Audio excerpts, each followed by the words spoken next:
Será que se o dólar fosse uma criptomoeda, ele seria uma shitcoin? Fala, eu sou o Guilherme da Asta Fortuna e recentemente eu vi um artigo muito interessante do portal CoinTimes, que é um portal brasileiro sobre criptomoedas.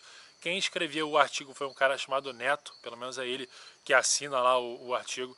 E eu achei muito interessante porque ele busca analisar o dólar como se estivesse analisando uma criptomoeda. E o objetivo dessa análise é responder a pergunta: será que o dólar é uma fraude? Será que se o dólar fosse uma criptomoeda, ele seria uma shitcoin? Então é sobre isso que eu vou falar nesse vídeo. Eu vou pegar algumas coisas que eu vi lá no artigo e adicionar algumas outras que eu acho interessante de se considerar também. Então, se você gostou dessa ideia, dá o like no vídeo, se inscreve no canal e vamos lá. Bom, então analisar uma criptomoeda envolve tanto a parte tecnológica quanto também as características fundamentais que uma moeda precisa ter. E o primeiro desses critérios que a gente vai olhar aqui são os desenvolvedores dessa moeda. Quando a gente fala de desenvolvedores, a gente está falando de analisar o histórico do time que está envolvido com o desenvolvimento da moeda ou da criptomoeda, pesquisar se eles têm históricos de fraudes ou, enfim, experiência na área, se realmente são pessoas com boa formação, por exemplo. Então, no caso do dólar, quem controla a moeda, digamos assim, os desenvolvedores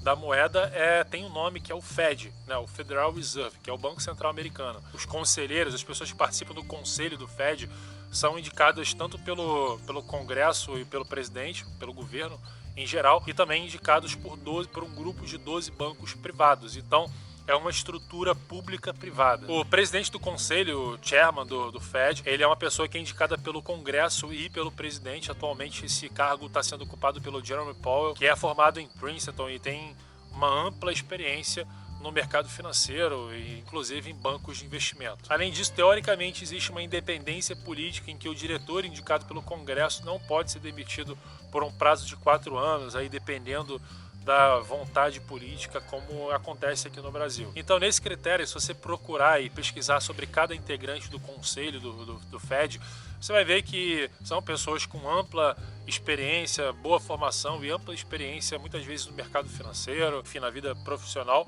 Mas, por outro lado, a gente já vê um grande problema dessa moeda, do dólar, no caso, que é a centralização. Então, um pequeno grupo de pessoas decidem sobre a sua política monetária, sobre a sua oferta e todo tipo de política que envolve o dólar. Então esse já é mais um aspecto negativo dessa moeda, que é a centralização. O segundo critério é a segurança. Então o dólar tem lá vários mecanismos de segurança no papel moeda, né, para saber se é falso, se não é. Eles tomam uma série de providências ali com relação a isso. Se a gente olhar para a parte, para transações eletrônicas, a gente pode dizer que tem mais segurança, porque isso é controlado ali de certa forma pelos bancos e pelo Fed, mas o papel moeda, ele é muito visado, né? O dólar, no caso, ele é uma das moedas mais visadas por falsificadores. Inclusive tem até boatos de que a Coreia do Norte, o país, a Coreia do Norte,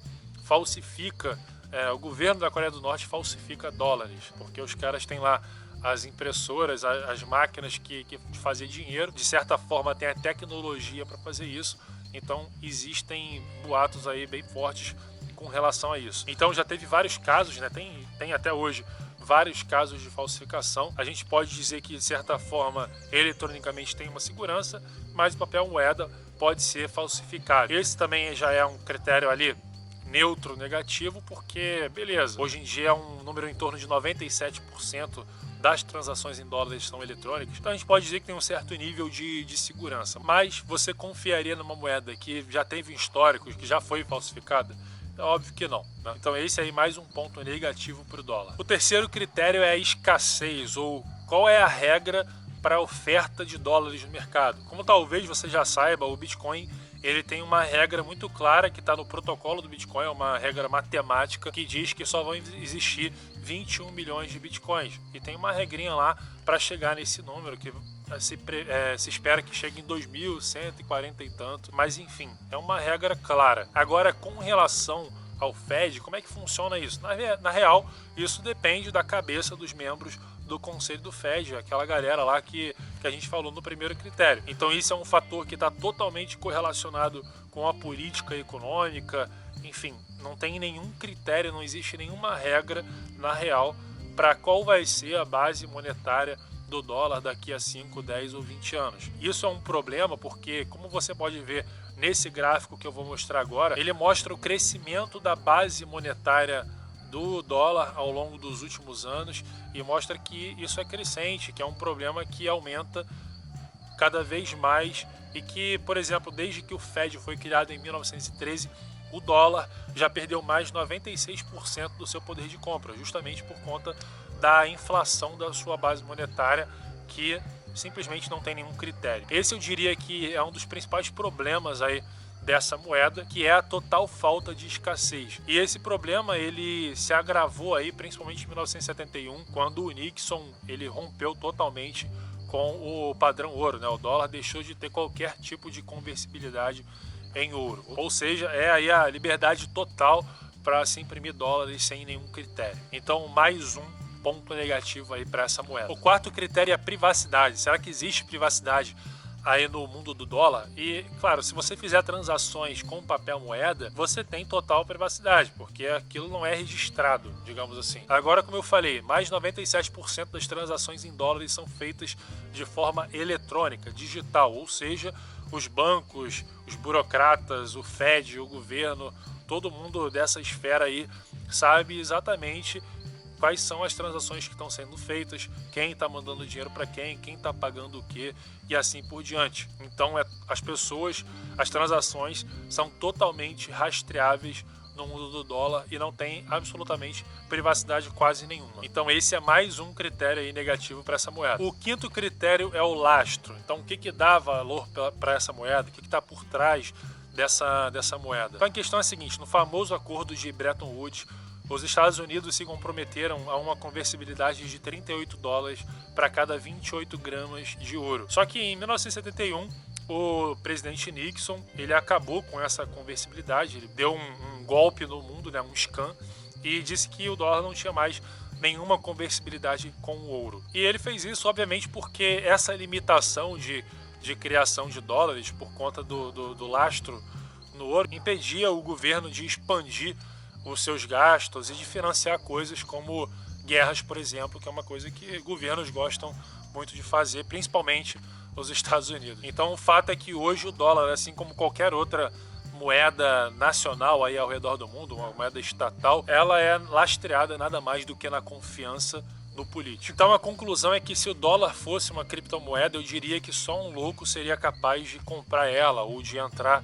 numa oferta inicial, numa ICO dessa moeda, né? Porque você confiaria numa moeda que pode ser falsificável, você confiaria numa moeda que um grupo muito pequeno de pessoas toma decisões sobre ela, é totalmente centralizada, essas pessoas podem simplesmente inflar a base monetária dessa moeda à medida que der na telha deles. Você confiaria nesse tipo de moeda? Então, se você não confiaria nessa criptomoeda, então você também não deveria confiar no dólar. Se você não confia no dólar, também não tem por que você confiar no euro, no real, no yuan ou em qualquer outra moeda estatal, porque elas funcionam hoje em dia basicamente da mesma forma. Pensa nisso, se fosse uma criptomoeda, eu compraria?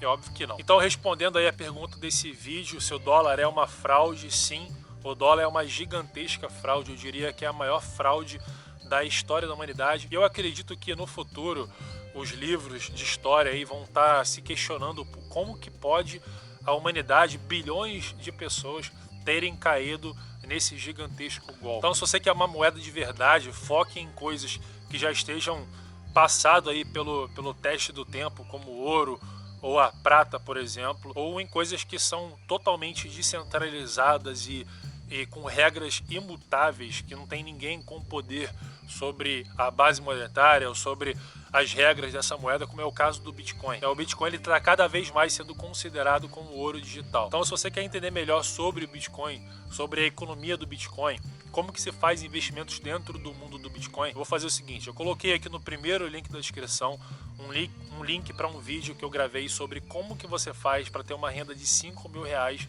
por mês com investimentos em mineração de Bitcoin, mesmo que você não tenha nenhum conhecimento técnico sobre esse assunto, beleza? Então vai lá no primeiro link da descrição e assiste esse vídeo que eu gravei sobre como que você faz para ter uma renda de 5 mil reais por mês no mundo do Bitcoin. Então, se você gostou desse vídeo aqui e acredita que ele pode ajudar outras pessoas, então curte, compartilhe com seus amigos, compartilhe aí nos seus grupos de WhatsApp, com quem você quiser. E se você ainda não foi inscrito, se inscreve no meu canal, porque aqui tem conteúdos semanais e também assiste esses outros vídeos aqui que eu tô te recomendando, fechado? Então até o próximo vídeo. Valeu!